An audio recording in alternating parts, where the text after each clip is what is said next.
الحج أشهر معلومات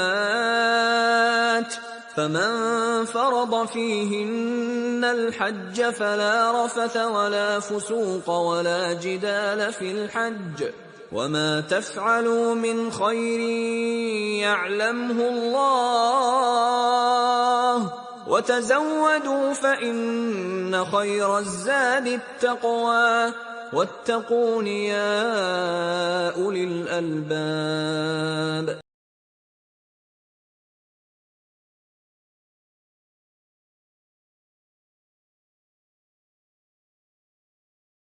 الحمد للہ رب العالمین والصلاة والسلام علی رسولہ الامین وعلی آلہ واصحابہ وازواجہ وسلم تسلیما کثیرا۔ محترم ناظرین و سامعین، السلام علیکم ورحمۃ اللہ وبرکاتہ۔ حج کے احکام و مسائل اس سیریز میں آپ تمام کا استقبال کرتا ہوں۔ آج کا جو ہمارا موضوع ہے حج کے ارکان۔ حج کے ارکان، رکن اس کی جمع ارکان آتی ہیں۔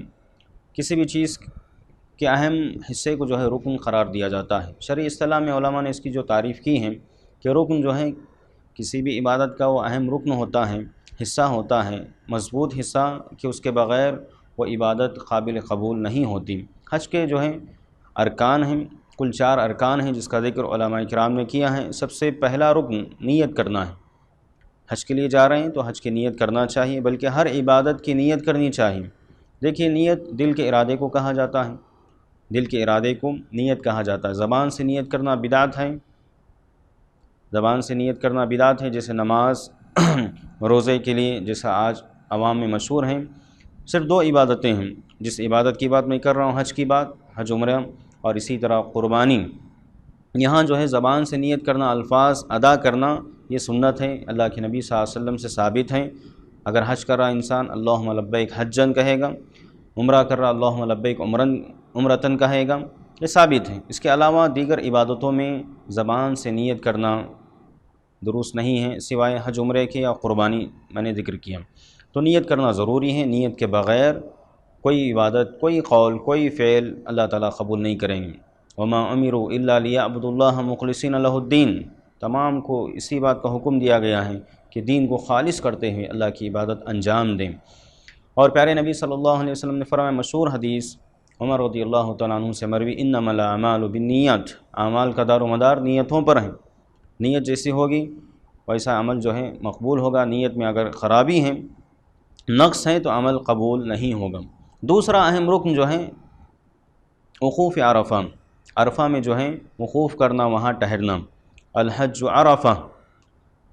اور قرآن میں اللہ نے کہا فَإِذَا أَفَضْتُم مِّنْ عَرَفَاتٍ فَاذْكُرُوا اللَّهَ عِندَ الْمَشْعَرِ الْحَرَامِ۔ اور جو حدیث میں نے پڑھی مشہور روایت، اللہ کے نبی صلی اللہ علیہ وسلم نے فرمایا الحج عرفہ، حج جو ہے عرفے کے دن وقوف کرنے کا نام ہے۔ اگر کسی کو یہ نہ ملے اس کا حج مکمل نہیں ہوگا، بلکہ حج ہی نہیں ہوگا۔ تیسرا اہم جو رکن ہے طواف زیارت، جس کو طواف افادہ بھی کہا جاتا ہے، طواف افادہ بھی کہا جاتا ہے۔ سورہ حج کی وہ آیت وَلْيَطَّوَّفُوا بِالْبَيْتِ الْعَتِيقِ سے علماء نے استدلال کیا۔ اسی طرح ام المومنین عائشہ رضی اللہ تعالیٰ عنہ کی وہ مشہور روایت، اللہ حجۃ الوداع کے موقع پر اللہ کے نبی صلی اللہ علیہ وسلم کے ساتھ انہوں نے حج کیا، کہتی ہیں حججنا مع النبی صلی اللہ علیہ وسلم، آگے کہتی ہیں کہ ہم نے طواف زیارت کی۔ اس کے بعد اللہ کے نبی صلی اللہ علیہ وسلم جب نکلنے کا آپ نے ارادہ کیا، اور اس سے پہلے آپ فرماتی ہیں، روایت میں الفاظ ہیں فَأَرَادَ مِن صَفِيَّةَ مَا يُرِيدُ الرَّجُلُ مِنْ أَهْلِهِ، کہ ایک شوہر اپنی بیوی سے جو چاہتا ہے، اللہ کے نبی صلی اللہ علیہ وسلم صفیہ سے جو ہے ہم بستری کرنے کا آپ نے ارادہ کیا۔ میں نے کہا قلت انہا حائض، میں نے کہا کہ وہ ماہواری کے ایام سے گزر رہی ہیں۔ تو اللہ کے نبی صلی اللہ علیہ وسلم نے کہا حابستنا ہذہ، کہا کیا ہے ہمیں اس سے روک دے گی؟ تو لوگوں نے کہا کہ انہوں نے جو ہے 10 ذی الحجہ یوم النحر کے دن طواف زیارت، طواف افادہ انہوں نے کر لیا۔ تو اللہ کے نبی صلی اللہ علیہ وسلم نے حکم دیا اخرجوا، کہا کہ ٹھیک ہے آپ نکل سکتے ہو، جا سکتے ہوں، ہم چل سکتے ہیں۔ تو یہاں حابستنا ہذہ کے الفاظ سے علماء نے استدلال کیا کہ طواف افادہ کرنا ضروری ہے، اس لیے اللہ کے نبی صلی اللہ علیہ وسلم نے کہا اگر انہوں نے نہیں کیا تو ہم کو روک دے گی، مطلب یہ ہوا کہ یہ کرنا ضروری ہے۔ چوتھا اور آخری اہم رکن جو حج کا ہے سعی کرنا، صفا مروہ کے درمیان سعی کرنا ہے۔ اس کے بارے میں اللہ کے نبی صلی اللہ علیہ وسلم نے کہا سعوا فإن اللہ كتب علیکم السعی، اے لوگوں سعی کرو، اللہ تعالیٰ نے تم پر سعی کو لازم قرار دیا ہے۔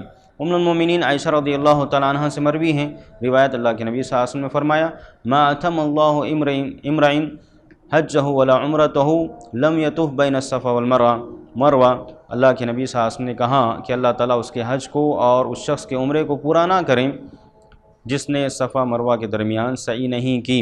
صحیح مسلم میں یہ باب ہے، باب بیان ان السعی بین الصفا والمروہ رکن لا یصح الحج الا بہ، کہا کہ اس باب کا بیان کہ سعی کرنا صفا مروہ کے درمیان حج کا اہم رکن ہے جس کے بغیر حج پورا نہیں ہوتا۔ آخری بات کہہ کے اپنی بات کو ختم کروں کہ دیکھیے اگر یہ حج کے جو 4 ارکان میں نے بتائے، نیت کرنا، وقوف عرفہ اور طواف زیارت افادہ اور سعی کرنا، اگر کوئی ایک رکن چھوٹ جائے حاجی سے تو اس کا حج نہیں ہوگا، دوبارہ اس کو حج کرنا ضروری ہوگا، مستطیع ہو اگلے سال ضروری ہوگا۔ اگر کوئی بھی رکن چھوٹ جاتا ہے تو حج مکمل نہیں ہوگا۔ یہ چند مسائل تھے، اللہ سے دعا ہے کہ اللہ تعالی ہمیں ان کو سمجھنے کی توفیق عطا فرمائے اور انہی کے مطابق ان مسائل کو جسے ہم سمجھتے ہیں، جس کے جو تقاضے ہیں لازمی، عمل کی سعادت نصیب فرمائیں، ہر ایک کا حج مکمل فرمائیں، اس کا اجر و ثواب بھرپور عطا فرمائیں، آمین ثم آمین، وما علینا الا البلاغ المبین۔ السلام علیکم ورحمۃ اللہ وبرکاتہ۔ اور مزید ویڈیوز کو دیکھنے کے لیے آپ ہمارے YouTube چینل کو سبسکرائب کریں۔ فجزاکم اللہ خیرا۔